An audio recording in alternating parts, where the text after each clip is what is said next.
Tu as probablement déjà vécu cette expérience et tu te souviens bien que lors de tes premiers rendez-vous romantiques avec cette personne spéciale, et dans l'intervalle, les jours semblaient passer à toute vitesse, dans un mélange de passion et d'émotions inattendues. Tu te sens plongé dans un mélange de sentiments intenses alors que tu apprends à connaître et à devenir intime avec cette nouvelle personne qui est entrée dans ta vie, si bien que tu as à peine le temps de traiter tout ce qui se passe. Dans ces circonstances, bien que tout ce qui nous arrive semble unique et que nous nous sentions submergés par ce tourbillon d'émotions, la vérité est que la plupart des relations amoureuses suivent généralement un processus similaire. Voici donc quelques étapes que presque toutes les relations suivront dans leur développement. Première étape, l'attraction. Notre relation amoureuse commence lorsque nous portons un intérêt particulier à la personne que nous trouvons intéressante, même si nous n'avons pas encore commencé à sortir ensemble. Nous ressentons une attirance indéniable pour cette nouvelle personne charmante. À ce stade, tu peux t'approcher et te présenter. Et qui sait, tu pourrais même commencer à flirter en laissant échapper un compliment ou une allusion ici et là. Grâce aux nouvelles technologies de communication, cette étape initiale n'a même pas besoin de se dérouler en face à face. Et de nos jours, de nombreuses personnes rencontrent quelqu'un qu'elles trouvent intéressant sur les médias sociaux ou via une application de rencontre. Deuxième étape, savoir plus sur la personne.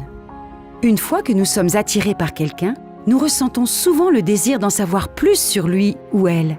Parfois, nous en apprenons beaucoup sur cette personne grâce aux conversations que nous cherchons à avoir avec elle. Mais d'autres fois, nous essayons d'obtenir des informations par d'autres moyens. Par exemple, en consultant ses profils sur les médias sociaux. Dans la mesure du possible, nous pouvons même demander à des amis communs de nous donner plus de détails juteux sur cette nouvelle personne qui nous intéresse. Toutes ces nouvelles informations nous aident à décider si la personne est compatible ou non avec nous.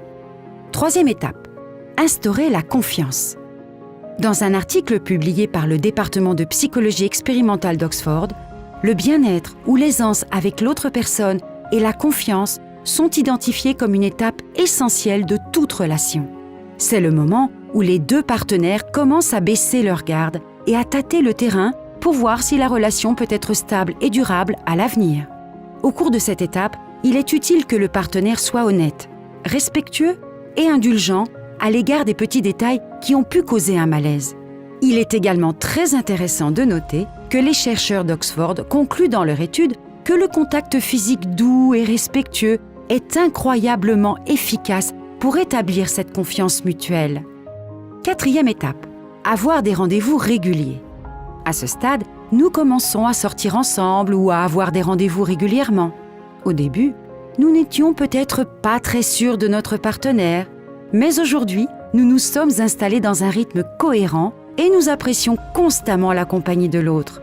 Au fur et à mesure des rencontres, les deux partenaires établissent un lien plus fort, basé sur des intérêts communs, la confiance et l'attraction mutuelle. À la fin de cette étape, nous nous sentons à l'aise les uns avec les autres, même lorsque nous montrons notre côté le plus vulnérable. Cinquième étape, la séduction. Selon la même étude d'Oxford, la séduction est l'une des étapes avancées d'une relation. C'est lorsque nous nous ouvrons vraiment à la possibilité d'une intimité passionnée. Selon ces chercheurs, les femmes ont besoin de plus de temps pour développer ce lien émotionnel que les hommes. En tout cas, lorsque nous atteignons ce stade, nous cessons de nous considérer comme des êtres individuels et nous nous reconnaissons comme faisant partie d'un projet commun. Nous ressentons les émotions et comprenons les expériences de notre partenaire à un niveau plus profond, comme si elles étaient les nôtres.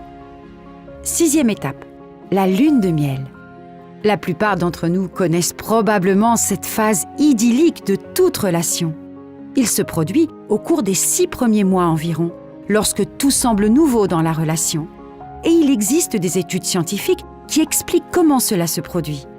Par exemple, des recherches ont porté sur de nombreux couples au cours des premiers mois de leur relation et ont analysé les facteurs de croissance ou les niveaux accrus de cortisol, une hormone importante pour la régulation du bien-être général de notre métabolisme. Au cours de ces premiers mois, les niveaux étaient très élevés, ce qui entraînait un sentiment d'euphorie et une réduction du stress.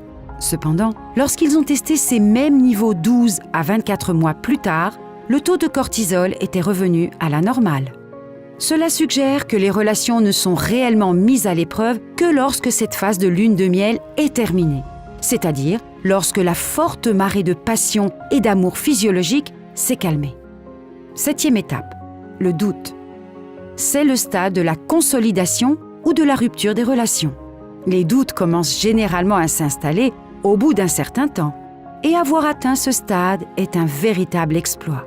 Mais le plus gros obstacle reste à venir avec cette étape, car tous ces doutes doivent être surmontés si l'on veut que la relation réussisse. Le couple peut commencer à s'inquiéter de l'avenir incertain de leur parcours professionnel ou de leurs intérêts individuels, et à douter de la place de leur partenaire dans l'ensemble du projet. En fin de compte, c'est au cours de cette étape que l'on saura si la relation est suffisamment solide pour se poursuivre ou non. Il convient de garder à l'esprit qu'à l'heure des médias sociaux, il est très facile d'être tenté de comparer nos propres relations avec d'autres couples parfaits que nous voyons à la télévision ou dans les médias. Et cela contribue peut-être au fait que le stade du doute est encore plus difficile à surmonter aujourd'hui qu'il ne l'était autrefois. 8e étape, la stabilité et l'engagement. Une fois que tu as atteint ce stade, tu n'as plus aucune raison de t'inquiéter pour ta relation. Après une longue période, vous êtes complètement et inconditionnellement amoureux l'un de l'autre.